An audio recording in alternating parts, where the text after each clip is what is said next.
गेल्या 2 महिन्यापासून आपण अनेक मोहिमा राबवत आहोत. इथून पुढे त्या राबवल्या जातील.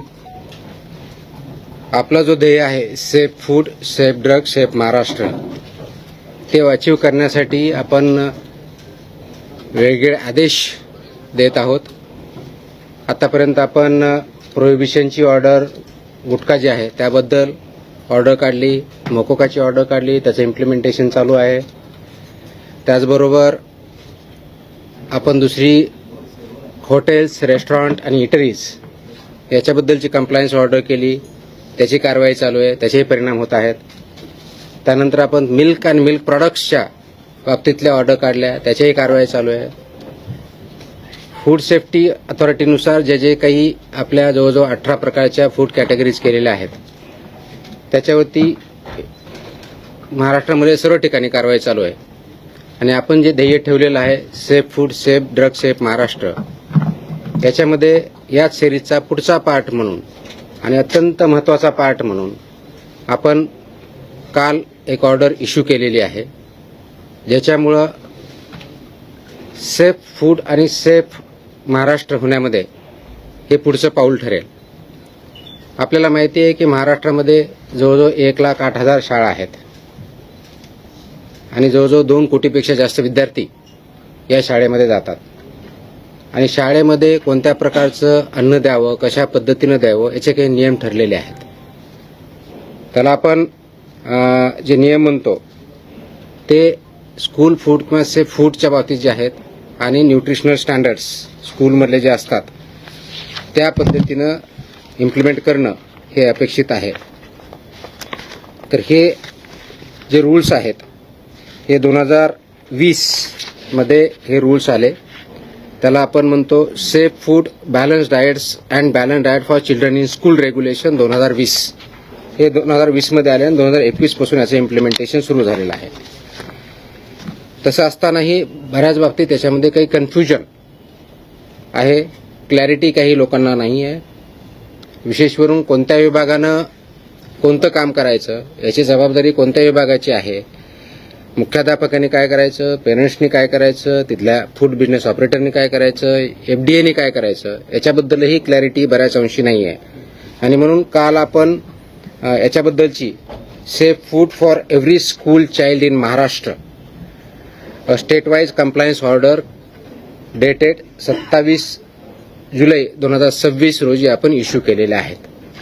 आणि त्याचं इम्प्लिमेंटेशन इथून पुढे खूप मोठ्या प्रमाणावर स्ट्रिक्टली होईल. त्याचा परिणाम महाराष्ट्रामधल्या जवळजवळ प्रत्येक कुटुंबावरती आणि कुटुंबामधल्या मुलावरती होणार आहे. कारण मुलांना जर आपण व्यवस्थितपणे फूड दिलं, बॅलन्स डाएट दिलं, न्यूट्रिशन दिलं आणि ते जर आपण इम्प्लिमेंट करू शकलो तर सेफ फूडमधलं सर्वात मोठं पाऊल हे ठरणार आहे, ज्याच्या अनुषंगाने त्याचे कल्चर, आपण ज्याला म्हणजे संस्कृती, फूड संस्कृती, ती इम्प्लिमेंट होईल, ती तयार होईल. आणि पर्यायानं आपलं healthy child, healthy human being, त्याच्यातून त्याचे परिणाम दिसायला सुरुवात होईल. आणि म्हणून त्या अनुषंगाने आपण ही काल ऑर्डर काढलेले आहेत आणि ऑर्डर इम्प्लिमेंटेशन आपण पुढच्या काळामध्ये करणार आहोत. तर राज्यातील प्रत्येक शालेय विद्यार्थ्याला सुरक्षित, सकस व संतुलित आहार मिळावा यासाठी अन्न सुरक्षा या अनुषंगाने राज्यव्यापी अनुपालन आदेश आपण इश्यू केलेले आहेत. ह्याच्यातले ठळक वैशिष्ट्य असं आहे की महाराष्ट्रातल्या सर्व शासकीय, निमशासकीय, अनुदानित, खाजगी, निवासी, नॉन रेसिडेन्शियल आणि सर्व मंडळ, मग ते SSC असेल, CBSE असेल, ICSE असेल, IGCSE असेल, IB असेल, कोणत्याही बोर्डची शाळा जरी असेल त्या सर्वांना हे लागू आहे. एडेड असेल, अनएडेड असेल, प्रायव्हेट असेल, गव्हर्नमेंट असेल, हे कोणतंही डिस्टिंक्शन याच्यामध्ये नाही. सर्व शाळांना हे लागू आहे. ह्या शाळांमधील कॅन्टीन, टकशॉप, मध्यान्ह भोजन केंद्र, ज्याला मिड डे मील स्कीम आपण इम्प्लिमेंट करतो ते, वसतिगृहातली स्वयंपाकगृह आणि सर्व अन्न पुरवठादार जे आहेत, वैद्य, यांचा परवाना आणि नोंदणी अनिवार्य आहे. म्हणजे काय, शाळेमध्ये जे कॅन्टीन असेल किंवा जे मिड डे मील स्कूलमध्ये जे प्रोव्हाइड करतात ते असतील किंवा अंगणवाडीमध्ये जे कॉन्ट्रॅक्टर असतील, यांना हे फक्त फसाई लायसन्स असणारेच असू शकतात. जर नसतील तर त्यांना लायसन्सवालेच अपॉइंट करावे लागतील. विदाऊट लायसन्स होल्डर यांना आपल्या स्कूलमध्ये किंवा कॅन्टीनमध्ये किंवा अंगणवाडीमध्ये फूड सर्व करू शकत नाहीत, हा त्याचा अर्थ आहे. त्या अनुषंगाने त्यांना सर्वांना लागू आहे. त्याचप्रमाणे शाळेच्या आवारात आणि शाळेच्या आउटस्कर्ट म्हणजे भिंतीपासून, ज्याला आउटर साइड ज्याला म्हणतो, त्यापासून 50 मीटरपर्यंत, ज्याला HFSS अन्नपदार्थ म्हणतो, त्याची विक्री, जाहिरात, विपणन, मोफत वितरणास प्रतिबंध घातलेला आहे. I repeat, and this is very important issue. शाळेच्या आवारात म्हणजे शाळेच्या प्रिमायसेसमध्ये आणि within 50 meters outskirt of the boundary. आता बाउंड्री कोणती? तर आउटर साइड जी असेल ती बाउंड्री, म्हणजे समोरच्या साईडला गेट 2 असतील, पाठीमागे ते कोणत्याही टोकापासून जी काय आउटसाइड साईड आहे तिथून पुढे 50 मीटर लांबीपर्यंत HFSS म्हणजे high fat, trans fat, sugar या प्रकारचे प्रॉडक्ट्स वितरण करण्यास, विक्री करण्यास, जाहिरात करण्यास किंवा मोफत विक्री करण्यास पूर्णपणे बंदी आहे आणि ते स्ट्रिक्टली इम्प्लिमेंट केलं जाईल. त्याच्यामुळं या बाबतीचं इम्प्लिमेंटेशन तिथली लोकल अथॉरिटी, विशेष करून मुख्याध्यापकाचे, ज्याला शाळा प्रमुख असं म्हणतो, किंवा प्रिन्सिपल असेल तर प्रिन्सिपल, कारण हे आदेश 12वी इयत्ता 12वीपर्यंतच्या शाळाची डेफिनेशन 12वीपर्यंत आहे आणि हे लागू होतं 22 महिन्याच्या मुलाच्या पासून सुरू होतात. 22 महिन्याच्या मुलापर्यंत लागू नाही, तिथून पुढे म्हणजे अंगणवाडीमध्ये जे मुलं येतात तिथून पुढे चालू होतं. ते 12वीपर्यंतच्या मुलं इथपर्यंत हे आदेश लागू आहेत. हे हाय HFSS ज्याला फूड आयटम्स म्हणतो, high fat, trans fat, sugary जे प्रॉडक्ट आहेत ते तिथे विकता येत नाहीत, जाहिरात करता येत नाहीत, वितरण करता येत नाही किंवा फ्रीमध्ये वाटपही करता येत नाही. आणि म्हणून त्याचं इम्प्लिमेंटेशन लोकल लेवलला प्रिन्सिपल, त्यांची स्कूल आणि ती स्कूलमधली जी कमिटी असते त्यांनी करायचं आहे. जास्त मीठ, साखर, संतृप्त चरबी व ट्रान्सफॅट असलेल्या अन्नपदार्थ शालेय परिसरात मज्जाव केलेला आहे. हे ऑर्डरमध्ये आहे. मज्जाव केला मीन्स प्रिव्हेंट केलेला आहे. Ice cream, chocolate, everything. So it comes in that. These are all products of that. So school. I'll answer the questions. I'll answer the questions later on. Let me finish first, then we'll answer the questions. शक्यतोवर विद्यार्थ्यांना तिथं जे food द्यायचंय ते wholesome food असावं हे अपेक्षित आहे. फ्रुट्स असावेत हे अपेक्षित आहे. भाज्या, कडधान्य, संपूर्ण धान्य, दूध व स्थानिक पौष्टिक पदार्थ उपलब्ध करून देण्यावर भर असावा हे ॲडवायझरी आहे. त्याचबरोबर प्रत्येक शाळेत हे पिण्यायोग्य पाणी, स्वच्छता, अन्न साठवणूक, तापमान नियंत्रण, कीड नियंत्रण आणि कचरा व्यवस्थापनाची काटेकोर अंमलबजावणी जिथं फूड सर्व्ह केलं जातं किंवा प्रिपेअर केलं जातं याची इम्प्लिमेंटेशन होणं अपेक्षित आहे. हे करत असताना प्रत्येक शाळेमध्ये एक फूड सेफ्टी डिस्प्ले बोर्ड असणं अपेक्षित आहे. आता फूड सेफ्टी डिस्प्ले बोर्डवरती काय, तुमचा व्हेंडर कोण आहे, त्याचं लायसन्स काय आहे, कोणत्या प्रकारचं फूड तिथं दिलं जातं, त्याच्या काय व्हॅल्यूज आहेत हे लिहिणं अपेक्षित आहे. त्याचबरोबर फूड सेफ्टी सुपरवायझर हेही नॉमिनेट करायचं आहे. त्यांनी हे बघायचं आहे की हे फूड सेफ्टीचे नॉर्म त्या ठिकाणी पाळले जातात.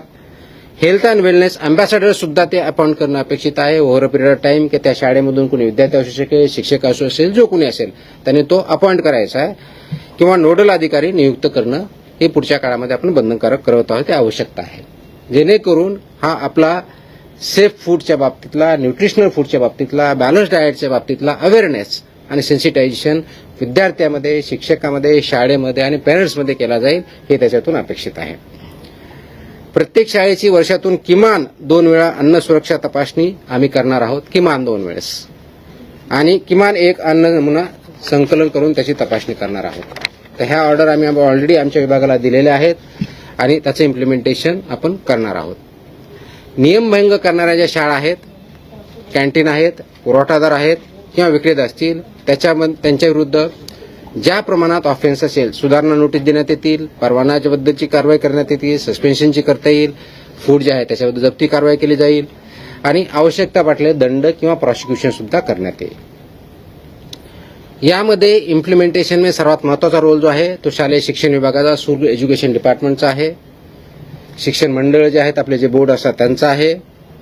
लोकल बॉडीज म्हणजे जिल्हा परिषदेच्या शाळा असेल तर लोकल बॉडी किंवा कॉर्पोरेशन असेल तर म्युनिसिपल कॉर्पोरेशन किंवा काउन्सिल असेल तर काउन्सिल यांचा पण महत्त्वाचा रोल आहे. अन्न सुरक्षा अधिकारी आपले ज्या विभागाचे आहेत, फूड सेफ्टी ऑफिसर्स त्या एरियाचे आणि जिल्ह्याचे असिस्टंट कमिशनर जे आहेत त्यांचा महत्त्वाचा रोल आहे. स्कूल मॅनेजमेंट कमिटी जे आहे त्यांचा आहे. पालक आणि विद्यार्थी हे सगळे याच्यामध्ये स्टेक होल्डर्स आहे. या सर्वांचा सक्रिय सहभाग आणि पालन करणं बंधनकारक आहे. प्रत्येक शाळेला ईट राईट स्कूल हे कॅम्पेन बंधनकारक आहे. हे ईट राईट स्कूल कॅम्पेन गेल्या अनेक वर्षापासून आपण राबवतो, पण ते इफेक्टिव्ह राबवणं गरजेचं आहे. त्याच्यामुळे ईट राईट स्कूल आपण जर करू शकलो तर ईट राईट जे आहे घरी सुद्धा जाईल आणि ते कल्चर बनेल हे त्याच्यातून अपेक्षित आहे. म्हणून त्यामध्ये शालेय कॅन्टीनला आरोग्यवाच्या आहाराचे आदर्श केंद्र कसं तयार करता येईल या दृष्टीचा आमचा प्रयत्न असणार आहे. सुरक्षित आरोग्य, निरोगी बालपण, सक्षम महाराष्ट्र या दृष्टिकोनातून आपण हे संकल्प करत आहोत आणि त्या दृष्टिकोनातून ही राज्यव्यापी मोहीम आपण मिशन मोडमध्ये आपण काम करत आहोत. हे करण्यासाठी आवश्यक त्या मग ते PM पोषण असेल, त्याचबरोबर तुमच्या मिड डे मील स्कूल असेल, पूर्ण फीड बिझनेस ऑपरेटर्स असतील, यामध्ये